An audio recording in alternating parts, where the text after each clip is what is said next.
Hello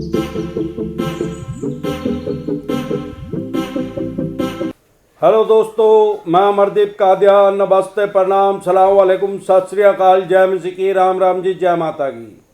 दोस्तों, आपका स्वागत है मेरे यूट्यूब चैनल डिसेंट एडवाइस में। दोस्तों, आज हम बात करेंगे कि 99% आदमी इस बात को नहीं जानते रिस्ट्रक्चर के बारे में, कि जो आजकल लोगों ने सुना है लॉकडाउन के पीरियड में जो ये चला था मोराटोरियम, ये कोई नई चीज नहीं है। क्योंकि ये एनबीएफसी कंपनी की बात करें तो ये लगभग आज से 20 साल के करीब हो गए हैं इंडिया में आए हुए, और प्राइवेट बैंकिंग की बात करें तो ये लगभग इनको 25-26 साल हो गए होंगे। 30 साल तो मेरे हिसाब से हुए नहीं है इनको इंडिया में आए हुए। लेकिन आज से 100 साल पहले जब ब्रिटिश शासन था तब भी बैंकिंग थी, तब भी बैंक थे, तब सरकारी बैंक काम कर रहे थे। जब से हमने होश संभाली है, ओबीसी, पीएनबी, कैनरा, इस टाइप के जो सरकारी बैंक थे, पंजाब एंड सिंध बैंक, इस टाइप के जो सरकार, SBI, state bank of India, ये काम कर रहे थे हमारे देश में।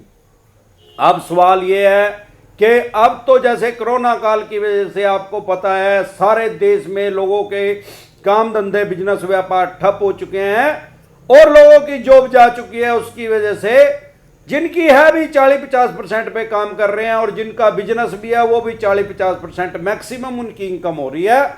लेकिन किस्तें 100% ही बैंक और एनबीएफसी कंपनी मान रही है, तो उसकी वजह से वो फाइनेंशियल डेथ हो गई है उनकी, उनसे किस्त नहीं भरी जा रही है। अब वो मोराटोरियम का इंतजार कर रहे हैं। माननीय सुप्रीम कोर्ट में मोराटोरियम के रिगार्डिंग केस गया हुआ है और उसमें कल की तारीख लगी हुई है।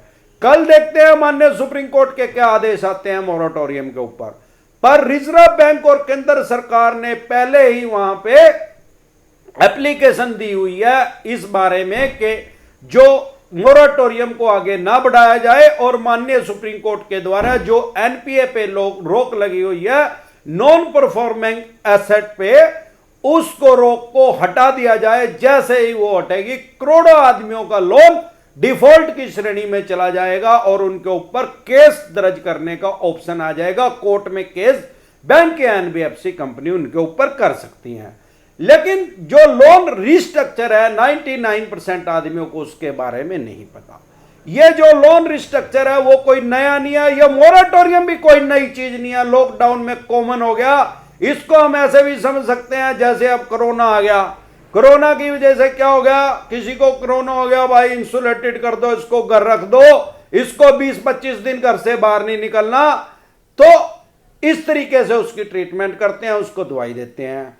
यह तो आज से 50 साल पहले भी खसरा होता था। जब लोगों को आपने सुना होगा, तब उनको घर में बंद कर देते थे, अलग से कमरे में बंद कर देते थे, और 20-25-30-40 दिन उसका उसी कमरे में ही उसको रखते थे, बाहर उसको धूप हवा भी नहीं लगने देते थे। तब भी ऐसी ये इसका नाट्य रूपांतर होगा, ये एक नई बीमारी आ गई।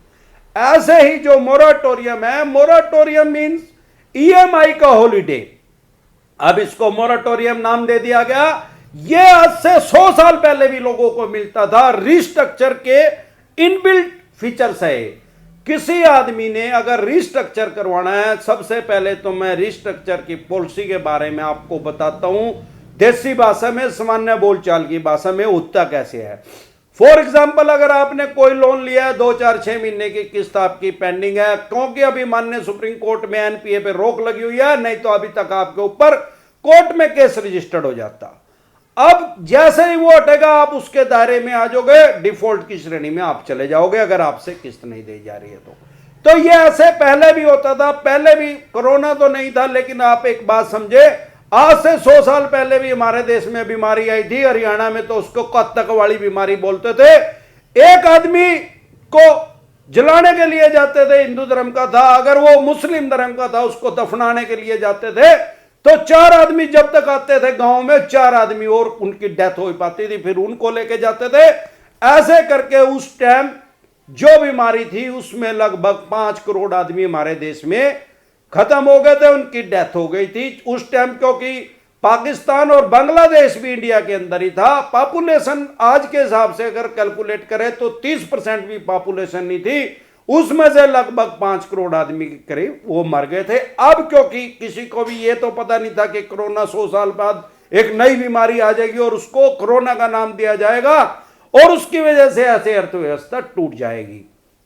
तो होता क्या था, पहले भी जब भी बैंकिंग में पहले भी लोगों के लोन डिफॉल्ट होते थे, पहले भी लोग एनपीए में जाते थे, बिजनेस व्यापार कम धंधा करने वाला का काम कम हो जाता था या किसी कारण से लॉस हो जाता था, ठप हो जाता था, या लोगों की पहले भी जॉब जाती थी। ऐसा नहीं है कि अभी बल्क में चली गई, करोड़ों आदमियों की चली गई, लेकिन फिर भी रूटीन में भी तो लोगों को कोई ना कोई कंपनी रूटीन में भी तो हटाती थी। आप किसी कंपनी में काम करते हैं, आपने देखा होगा वहां पे कोरोना काल आने से पहले भी किसी को तो हटाया गया है।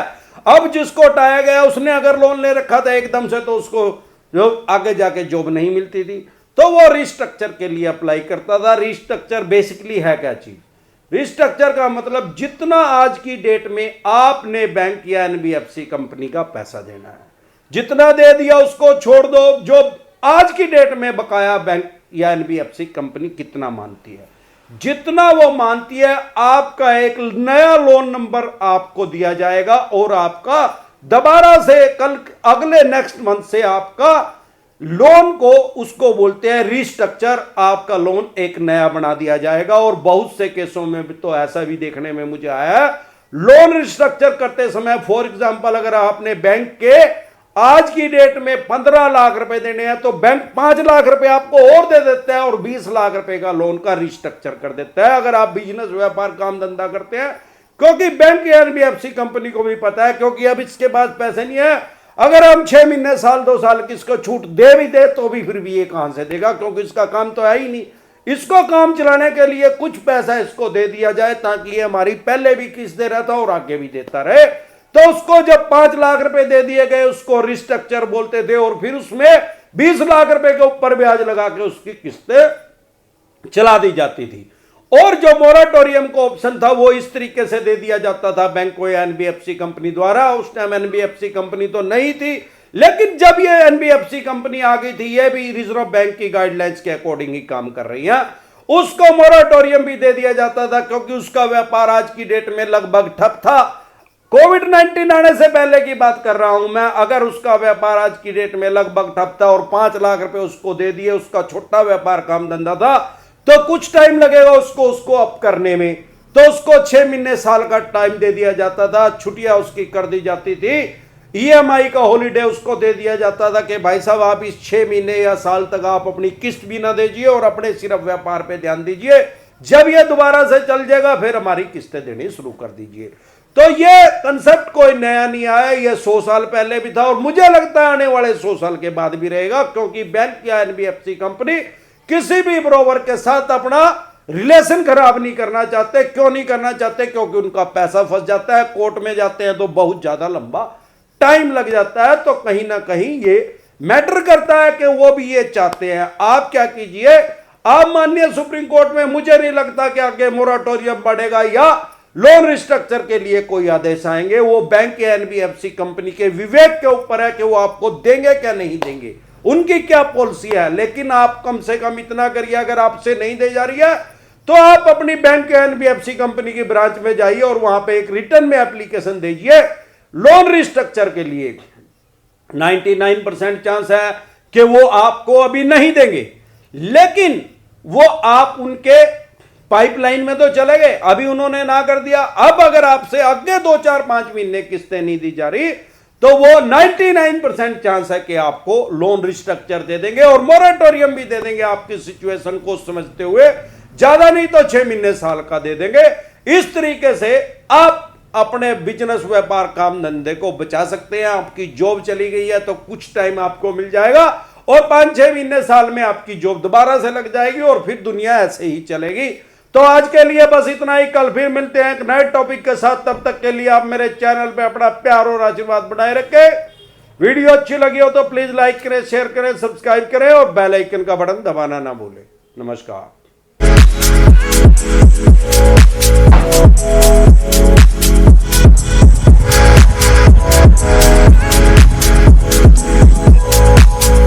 Oh